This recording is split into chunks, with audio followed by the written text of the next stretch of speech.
Watch for Feeney to get off the line. Keep an eye on Hill alongside. I got the magic in me.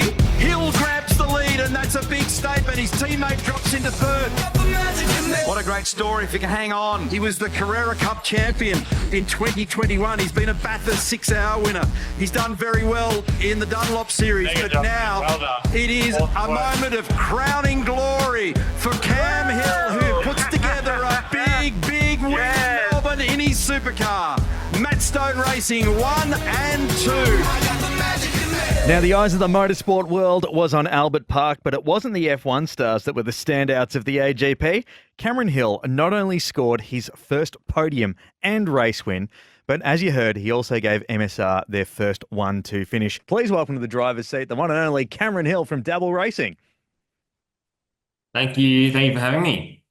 Now, Cam, got to say, it was a very good weekend at the office for you, but how disappointed were you that the Sunday race was called off? Because you had a front row start, mate. Yeah. Look, I was mildly disappointed, to be starting on the front row again after what happened on Friday. I thought, this is a fantastic opportunity to get another result. But it was very wet, and we probably just missed it by 10 or 15 minutes, really. In the end, it was probably the right call to sort of suspend it when we did. We just obviously got our time slot, and there just wasn't enough time. But I was in two minds. Would have loved to get the chance to convert on the starting position, but I'm also glad that my rocket ship's heading to New Zealand in tip-top shape. Well, let's look back at the weekend, though, mate, because Thursday was already a cause for celebration for you. Got your first podium in supercars, had your mum there too to celebrate, and to snag your first race win literally 24 hours later and get MSR's first ever 1-2 finish. It must have been something that you weren't really expecting. I mean, obviously on the Thursday, you've probably been like, right, cool, that's one goal done. Now let's eyes forward and try get a race win. But did you actually think they're like, oh, wow, this is actually happened really quick? Like, what's the ceiling for you now?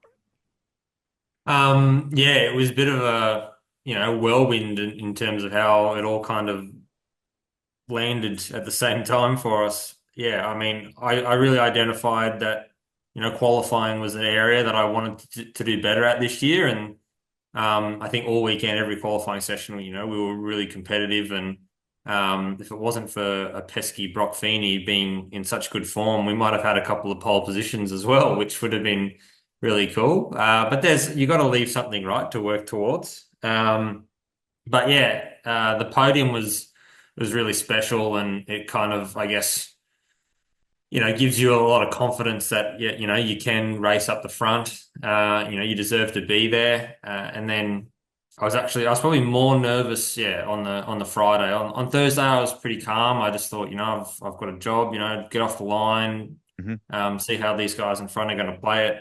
Then on, Friday, I was like, oh, I'm actually on the front row. Like, if I get to this first corner first, like, I can win this race. And you're talking about all the hypotheticals and the pre-brief, and a lot of them were actually more so, what are we going to do if Brock's in the lead and we're second and third on the road? And we only very briefly discussed what we would do if we got to the front two positions, and we just sort of said, we want the best outcome for the team. And so it all kind of went to plan. Obviously, I got that good start. Nick managed to sneak through as well, and then from there it was like, right, well, we know the plan. Just let's put our heads down and work together here. And to get a 1-2 for the team is just unreal.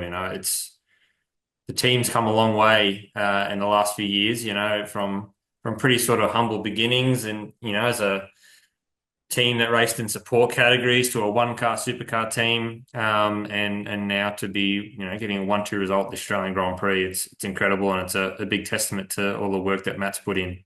Yeah, very much so. I mean, last year you could say it was a sort of a building block year for MSR, and clearly getting Nick Percat in the team was a big shot in the arm for everyone. But it really raised the rent, I got to say, because when you guys last year, there was so many expectations, which I guess that's probably why SMP was a bit, I don't want to say disappointment, but I'm sure you guys went in there expecting a lot more.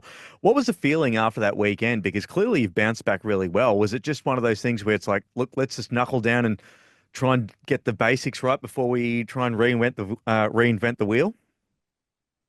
A little bit. Yeah, we sort of walked away and we went from Sydney and then went, how's this happened? We're bloody last in the teams points. Like it to me, it didn't feel like we were that bad at all. I sort of felt like I had a good car, I had some good qualifyings, and we just had some bad luck in the races. And it was a sort of similar story for Nick. We just didn't really have much go our way. And so yeah, you sort of I wasn't stressed because I sort of saw that, we had a good group of people and we're all gelling really well, and um the car felt good. Obviously the Tickford boys that weekend were just insane, and we did sort of go, okay, maybe we need to look for, where we can find a bit more speed. And so we did sort of come into AGP with lower expectations. We were just thinking, we just got to be happy if we can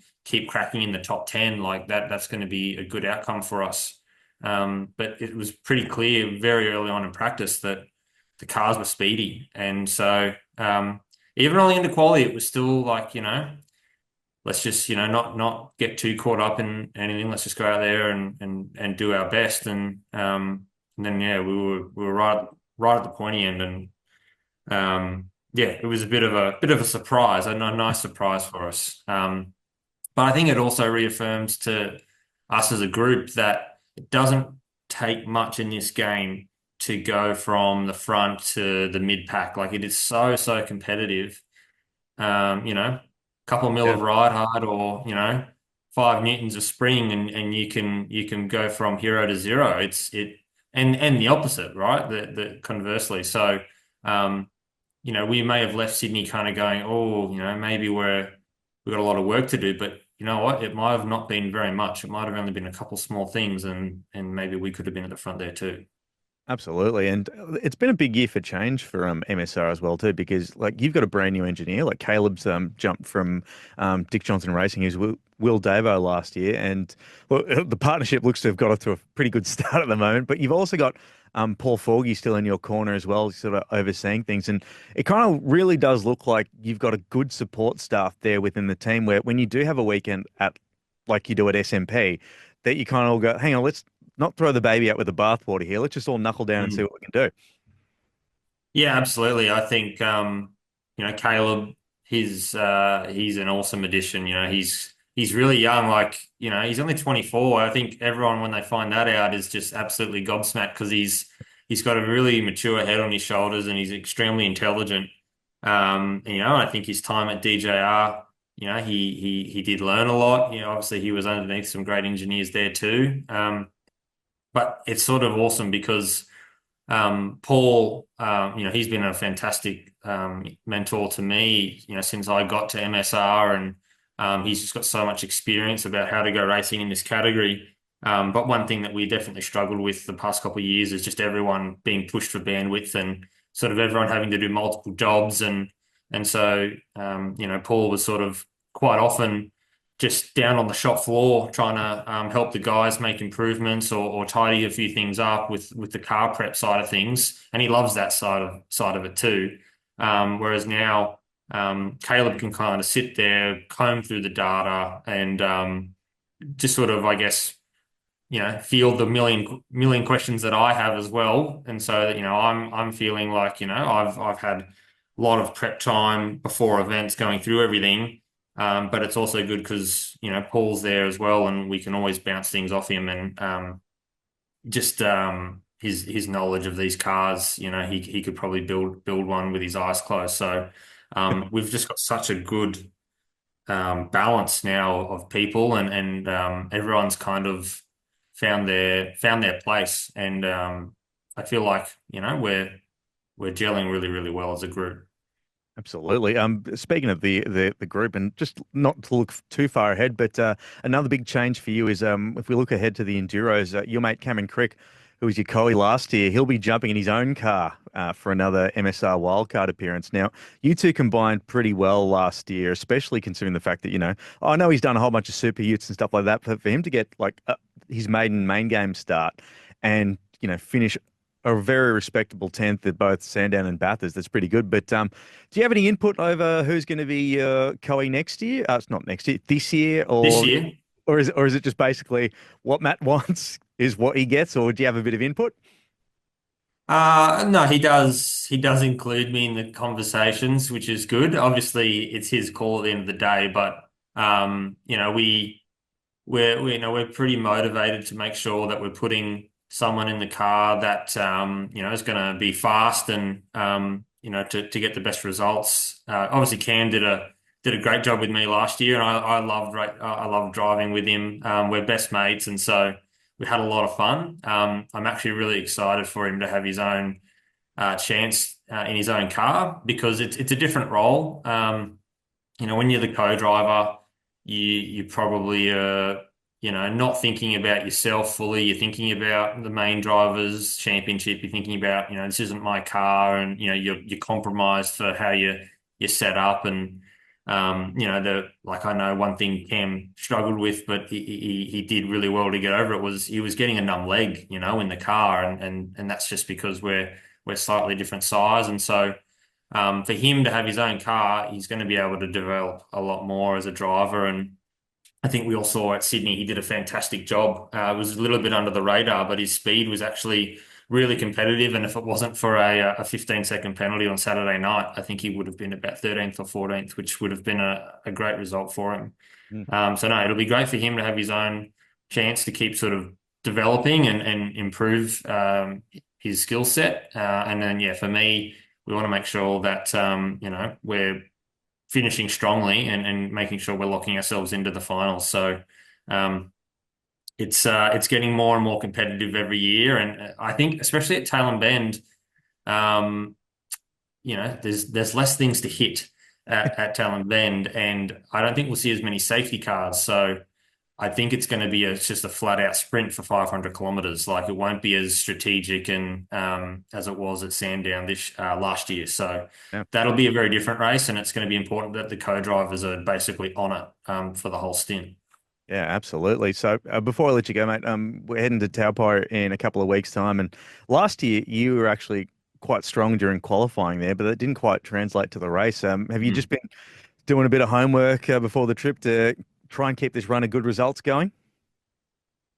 Yeah, I'll probably sit down with Caleb and Forgy soon, and we'll just go over, you know, how Taupo went last year, what things were good, what things weren't good, and like you say, we did have some pretty good qualifying speed. On Saturday, we were just boxed in that safety car pit lane kerfuffle and went from like 6th or 7th back to 20th. It was frustrating, but that's car racing. And so yeah, I'm sort of confident that we can go there and hopefully just make some small improvements from where we were last year. And if we're able to do that, then hopefully we can be at the pointy end. It's you know, we're not rolling into Taupo thinking because we've had a fantastic weekend at the Grand Prix that's just how it's going to be now. That's certainly not the case.